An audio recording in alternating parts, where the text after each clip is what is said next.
Queridos irmãos, recebam a paz do Senhor Jesus, que alegria estar com você, mais uma vez aqui no YouTube para mais uma videoaula de apoio da EBD, nesta feita revista dos juvenis, personagens marcantes da Bíblia Sagrada.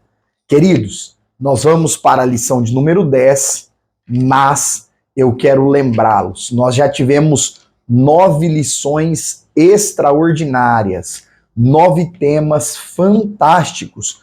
Por exemplo, falamos sobre personagens bíblicos famosos e também desconhecidos. Alguns bem falados, bem pregados, como José, Miriam, o próprio Josué, Sansão. Todavia, nós também tivemos aulas sobre alguns personagens pouco conhecidos, como as filhas de Zelofeade.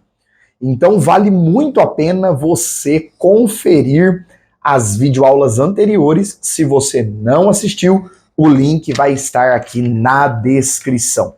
Eu fico muito feliz pela sua presença aqui no canal. Sei que muitos de vocês já são inscritos e já fazem parte, mas se você é novo por aqui, seja muito bem-vindo. Eu sou o professor Micael Henrique.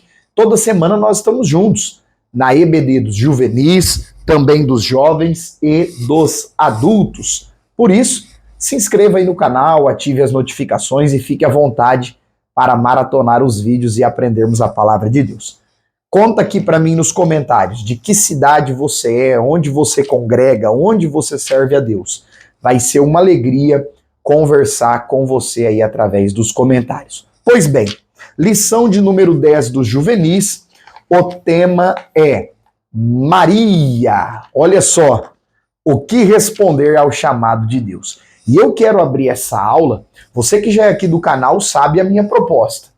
É apresentar alguns pontos, alguns detalhes para acrescentar no seu estudo, no seu aprendizado, na sua preparação aí para estar na EBD junto com os irmãos. Seja você professor, corpo docente ou discente, seja você professor ou aluno. Nós estamos juntos aqui aprendendo para ajudar ainda mais, edificar ainda mais na aula presencial. Então veja bem, quero abrir a aula de hoje com isso.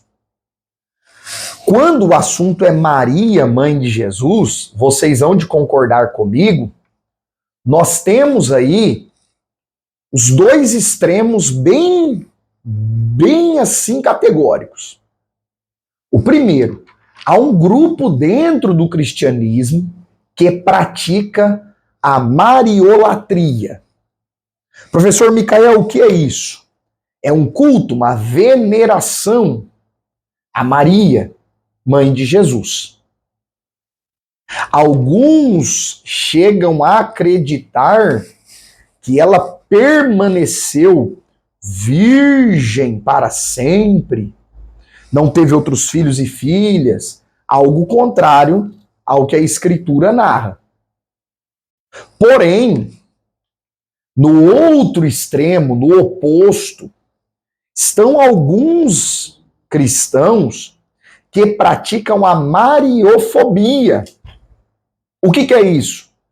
Não pregam sobre Maria, mãe de Jesus, não ensinam sobre o exemplo de fé, de coragem, de entrega, de dedicação desta jovem camponesa, dessa jovem moça, que era uma virgem de Nazaré, estava noiva de José, se preparando para o casamento, quando de repente a sua vida e os seus planos são completamente alterados por uma visita inesperada do anjo Gabriel, um anjo mensageiro da parte de Deus.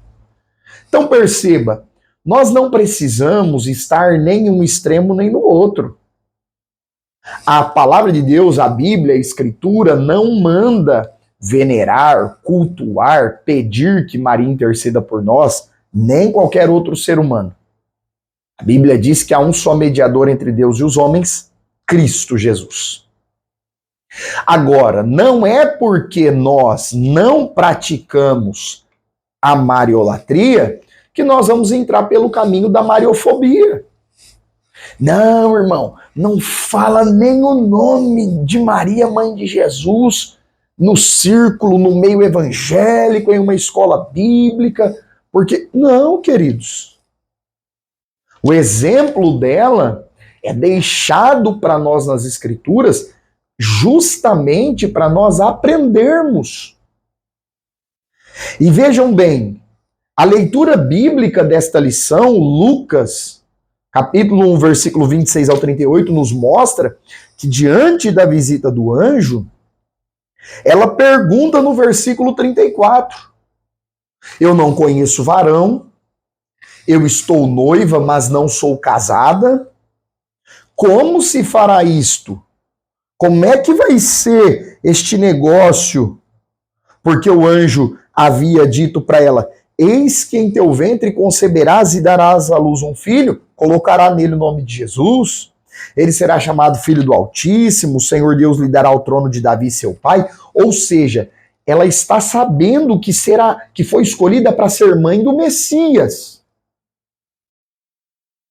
Agora ela pergunta, como que vai ser isso? Visto que não conheço homem algum. E o anjo explica que a virtude do Espírito descerá sobre ela, e desta forma ela vai gerar o Cristo, o Deus Filho, que veio em carne para habitar no meio dos homens. E sabe o que é que ela responde?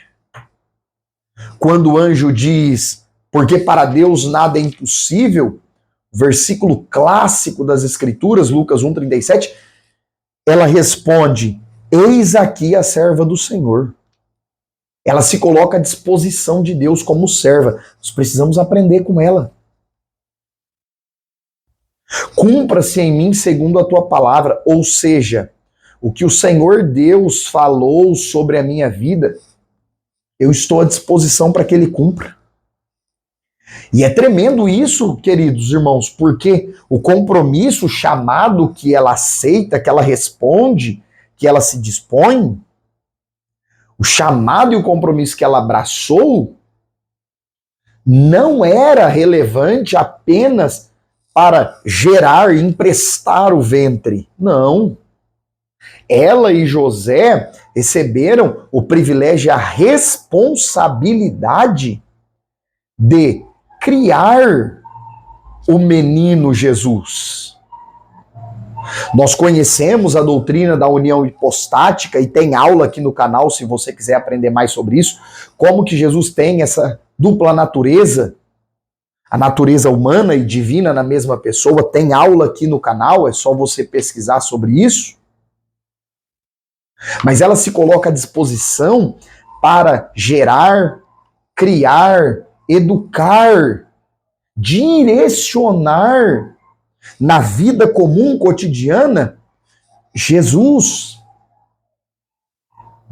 O Deus que se fez carne, que foi um menino, um pré-adolescente, adolescente, jovem, adulto.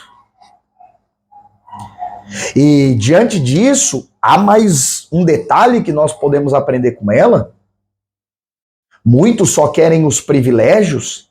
Era um privilégio muito grande, é inegável, inquestionável que ela recebeu um privilégio gigantesco. Todavia, o mesmo tamanho do privilégio é o tamanho da responsabilidade. Então, muitos só veem o privilégio que Maria recebeu. Não enxergam a responsabilidade que ela abraçou. E eu termino hoje pensando e pedindo a você que leve isso para a sua aula.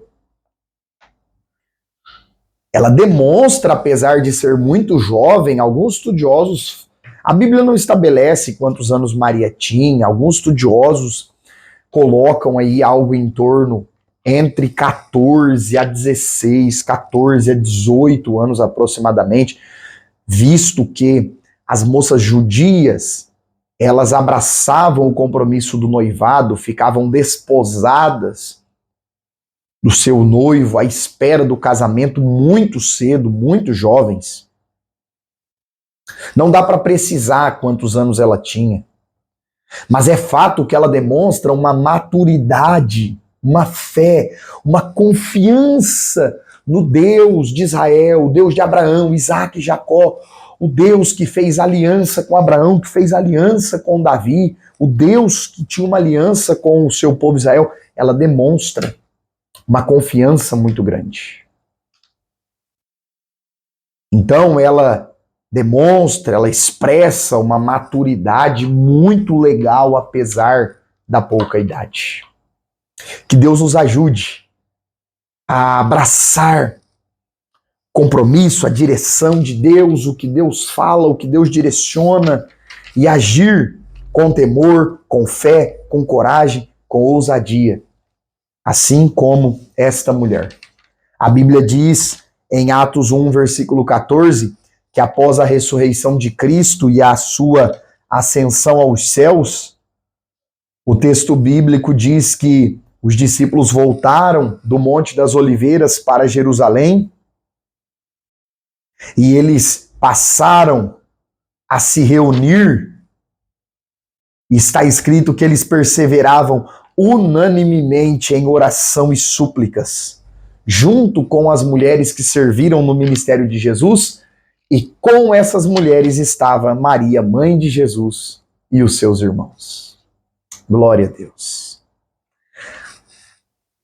Daqui para frente, nós não temos mais detalhes, mas é bem provável que Maria, mãe de Jesus, foi uma das pessoas que estavam em Pentecostes em Atos 2 e foram revestidas do poder do Espírito Santo. Que nós possamos aprender. E fica aí a pergunta da capa do tema desta lição: o que responder ao chamado de Deus? Que Deus abençoe você, até a próxima aula. Se você chegou até aqui, não se esqueça. Lembre de curtir o vídeo, se inscrever no canal, deixe as suas dúvidas, perguntas e sugestões aí nos comentários. Deus abençoe.